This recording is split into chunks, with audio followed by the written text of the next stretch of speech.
ಎಳ್ಬೀರೋಣ ಅಂತೇಳಿ ಕೊಬ್ಬರಿ ಎಲ್ಲ ತುರಿದು ಹೆಚ್ಚಿ ಬೆಲ್ಲ ಎಲ್ಲ ಹೆಚ್ಚಿ ಇಟ್ಟಿದ್ದೀನಿ.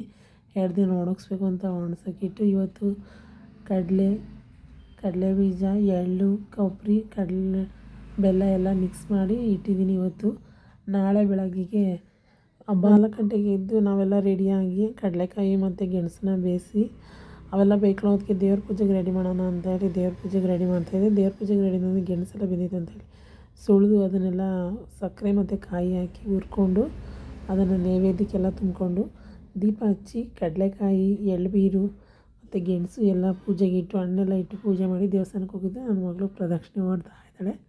ದೇವಸ್ಥಾನಕ್ಕೆ ಬಂದರೆ ಇವತ್ತು ತುಂಬ ಜನ ಇದ್ದರು. ತುಂಬ ಜನ ಇದ್ದರು. ತಿಂಡಿಗೆ ದೋಸೆ ಮತ್ತು ಅವರೆಕಾಳು ಸಾಂಬಾರು ಮಾಡಿ, ನಮ್ಮ ಕಡೆ ಅವರೆಕಾಳು ಸಾಂಬಾರು ತುಂಬ ಹಿಚ್ಕಿದ ಅವರೆಕಾಳು ಅಂತ. ಮಧ್ಯಾಹ್ನಕ್ಕೆ ಖೀರ್ ಮಾಡಿ ಬಜ್ಜಿ ಮಾಡಿದ್ದೆ.